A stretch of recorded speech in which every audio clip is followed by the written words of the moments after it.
Hi, everybody. Martha Creek here, marthacreek.com to contact me. Well, it's a favorite time of the year for some of us. Spring has a new energy, a revitalization energy that comes. And, I love flowers, so I get to see them break through, come out of the dirt and the winter and the stuckness that they've been in while they were doing some important root work in their systems for the whole being of their blessed spring expressions. It's also a time of year where the sun is out a little bit more. We've also had some rain the last few days, and I hear people kind of, fuss about the rain, but I know it's absolutely essential that we have it, particularly to water up all this new life that's coming about is this. And I too also look forward to the sun peeking out and the rains passing. The trees and flowers are out and the pollen that comes with it. So it reminds me that roses have thorns and trees and flowers and blooms also have pollen.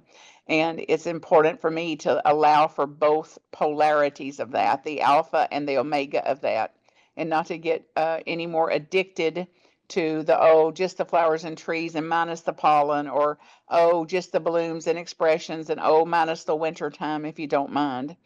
It's also a time that families likely will be gathering around Mother's Day and holidays and Memorial Day and graduation days and other things. So I think it's an important time. And my family, for example, has got a vacation together with some of our treasured friends that are like family to me.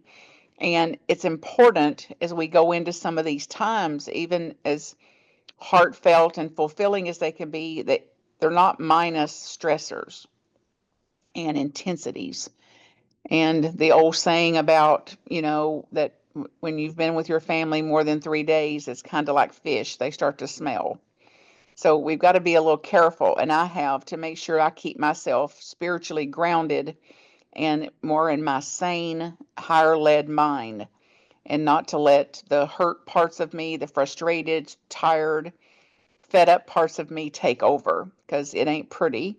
And I ain't proud of how I respond and my attitude and my tone and all of that when that part of me takes over.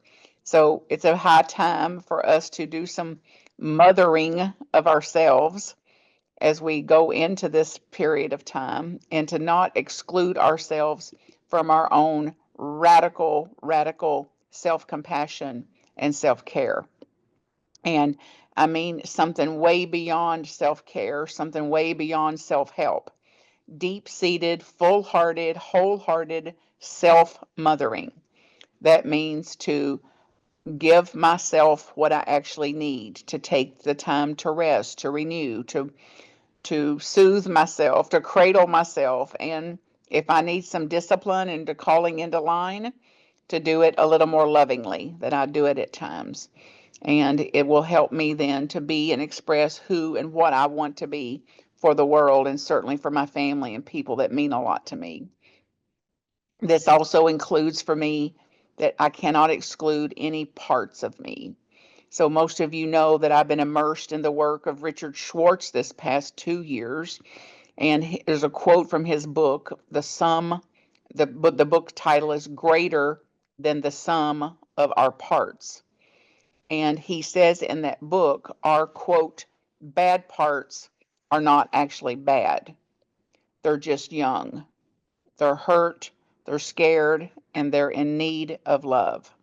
So this reminds me that all the anger, the frustration, the irritations that I have are actually deeply seated by a hurt that I have. And most of us strong and determined people won't speak about our hurts or even give voice to them. And I know it's critical for me to do that, to give some space for the hurts. And ideally then the hurts don't run the show. They actually won't take over. So whatever parts of you that you may be judging or hating, the part of you that can't be on time, that shows up late over and over and over again, that spills coffee on carpet or coffee on your shirt, or gets caught up in a Facebook vortex and you scroll for hours and then hate yourself over it because you wasn't productive or wasted time or something like that. Or even the part of you that feels emotional, that may feel tender and maybe easy to cry, or sensitive, or like you've got your sleeves, your feelings out on your sleeves. like to meet all of those parts during this particular time, May, as with a little more understanding, a little more self-compassion, or a lot more self-compassion, and to see how can I be different with myself and all the parts of myself. So I hope it's a new May, a new Mother's Day for you, a new way of being with it. And that hope probably you're giving somebody a gift if your mother's alive, or somebody that's been a mother like you, or your daughters or granddaughters or great granddaughters. For some of us, we're so old now, we've got 3 or 4 generations strung out there to care for. Also, not to leave yourself out of that. So if you give them a bouquet, give you a little bouquet. If you give them a little gift, make dang sure you do something that is a gift to you too. And this inner part of us that loves this, and if gifting is not your thing, it may be, I don't need a gift from nobody. I just need a minute of quiet. I need an hour to sit and stare into space, or stare at water, or go walk in the woods, or hug a tree, or something like that, to gift yourself with that. And it's about actually allowing for loving our own humanness in all of its glory and its gory, its glory and its weirdness, its divine and its dramas, and it's easier said than done. So it's no little thing to be able to apply it here and there in one situation, in one interaction, or with one relationship. And start to imagine, though, what your world, the world of your inner plane, your emotional world, would be like, how different it would be, how different your nervous system would be if you literally offered yourself a little more tenderness, a little more love, a little more grace, a little more mercy. The same thing we're wanting them to do for us that apparently they can't do, as most of us have waited a long time for others to do something for us. They're absolutely not going to do, won't do, or not capable of doing one of the others. So how about if we take some accountability and responsibility to do that ourselves? So Tara Brock writes a lot in certain podcasts and all that. You can check out her website on self-compassion. And she says it is this: the mother part within us is not a role. She is a presence. She sees, knows, and nurtures the child in us who is still longing to be loved exactly as we are. And we've desperately wanted this from our parents, our friends, the people we marry, our spouses, and then our children and others, and they simply are not equipped or responsible for nurturing this younger child aspect of ourselves. So it's mine to do. And this includes even our kind of shady parts, our shady character parts. The part of you that gets jealous at times, or envious, and or procrastinates, will put some off, or the one who accidentally ate an entire pie while standing over the kitchen sink. I didn't mean to eat that whole pie. I was just going to eat a bite or two. It's like the next thing I know, the whole pie's gone. Or if you're me, pie's not as much my things as a bag of Cheetos would be. And it's like, okay, I think I just ate a whole bag of Cheetos, and now that I'm aware of it, I'm awake. It actually said a family-size bag of Cheetos. So those parts that are out of control at times, that are seeking comfort so desperately, it would reach for food or sweets or alcohol or work or shopping or whatever, that we have found that for a moment, just one moment, can ease some of the emotional intensity that we have. So hopefully this is the season that we can include those parts. If you can, welcome them. If you can't welcome them, at least allow them, and that they're all included. They are all part of our humanness and all part of our human learning processes. This also means to stop shaming them, stop hurting them any greater than they've already been hurt, and to let them have some of their emotional space So instead of like grow yourself up, wear your big girl panties, suck it up, buttercup, try on, hey, you've had a hard day, you've had a hard week, you really got your feelings hurt, you're frustrated, it's okay, it's normal, this is your human heartedness. Or I know that you reacted like that because you felt challenged, you didn't feel safe, you felt offended at how they were carrying on or what they said, their harsh words. So something that would give some comfort instead. Like, I know you didn't mean to eat a whole pie, but I also know that you had hurting in your heart. And you actually thought that pie could fill that hole in your heart. It's okay. That's okay. So let's start now where we are, not ruminate or ferment or um, cook ourselves on a spit of the past and what we regret, but to say, what can I do here? What can I do now? And self-mothering includes words like that. You're not bad. You're hurting, you're wounded, you're confused. And you're also a divine being. You are holy, holy, holy child creation of God as source. So self-compassion says, let's hold ourselves, let's care for ourselves while we learn about ourselves, while we grow ourselves and transform ourselves.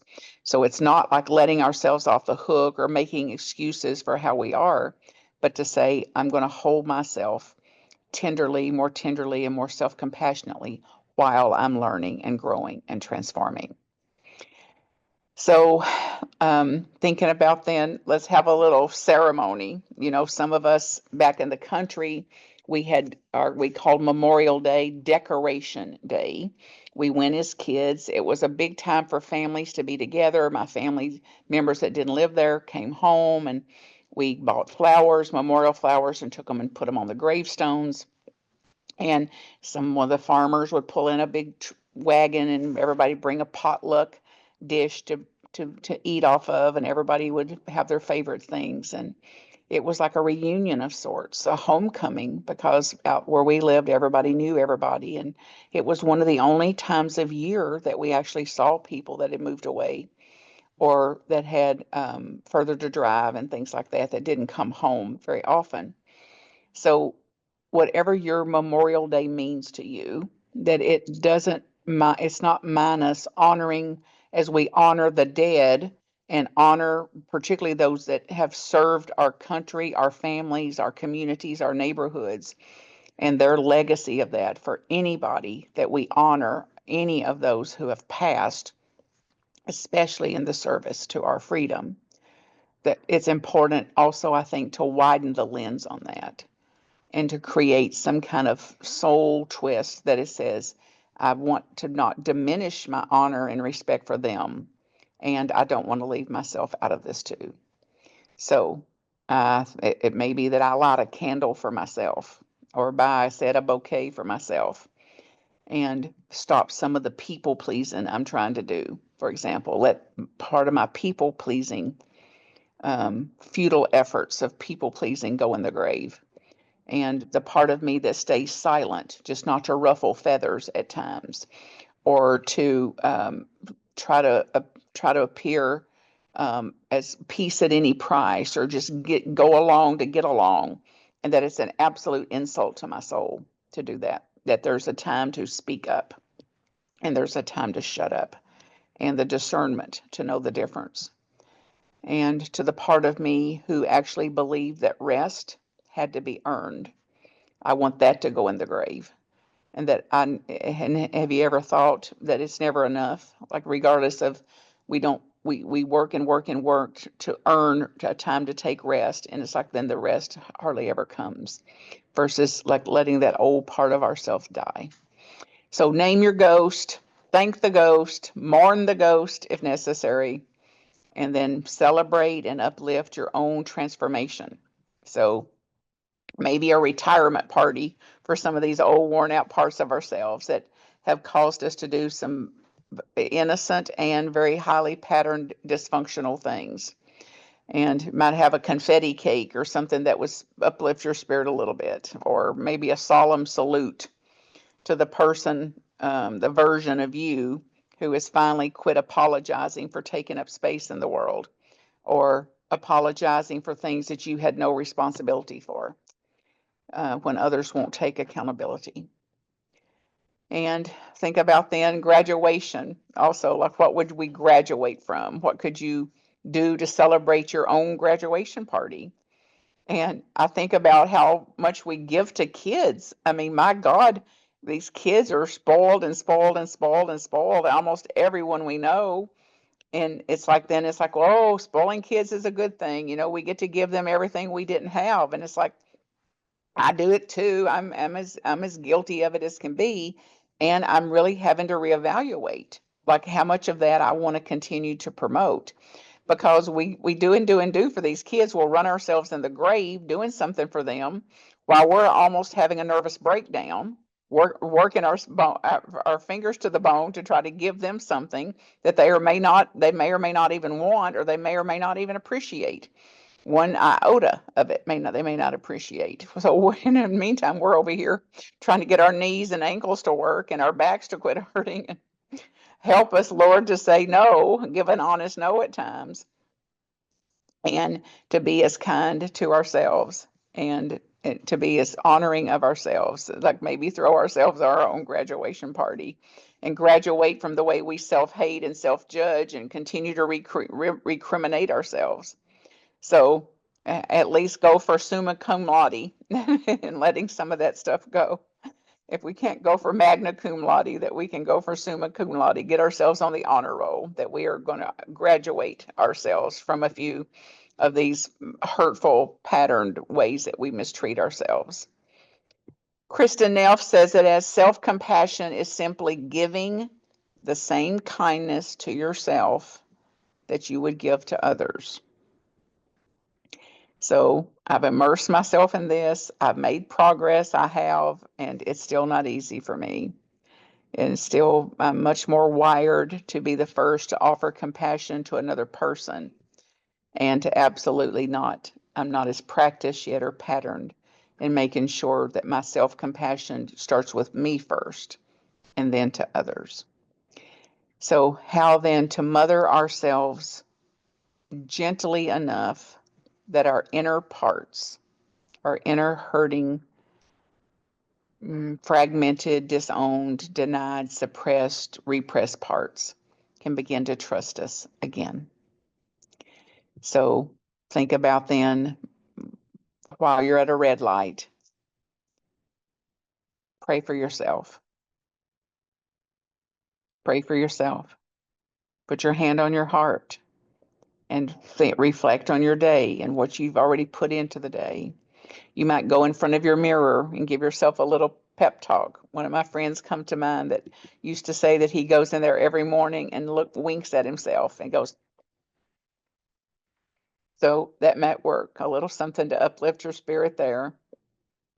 If you're going to snack, I noticed lately I started snacking a little slower instead of with shoveling it in my mouth. I slowed down a little bit. And when I was having a strawberry and some blackberries that were luscious, and I was a little more reverent with them and really enjoyed the taste of them, as well as how I felt like they were more nourishing to me because I had some presence with them.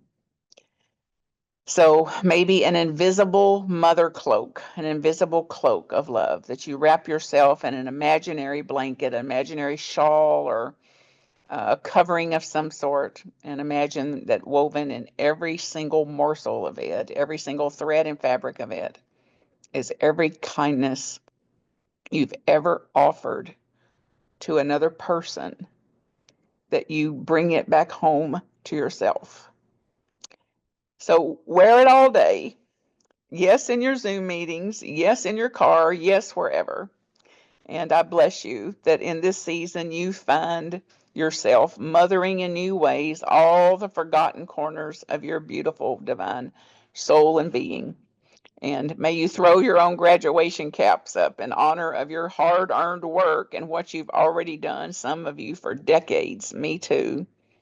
And whatever flowers you lay, may you also lay some at the feet of your former self, and bow in gratitude for what you have bared already and what you have transformed yourself through and what the burdens that you've carried and not let it suck the very soul out of you.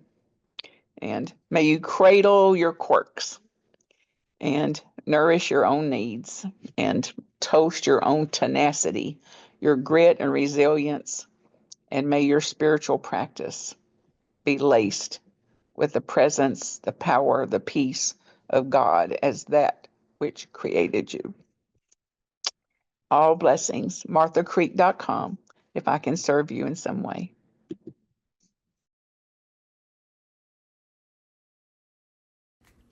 marthacreek.com if I can support you. Blessings.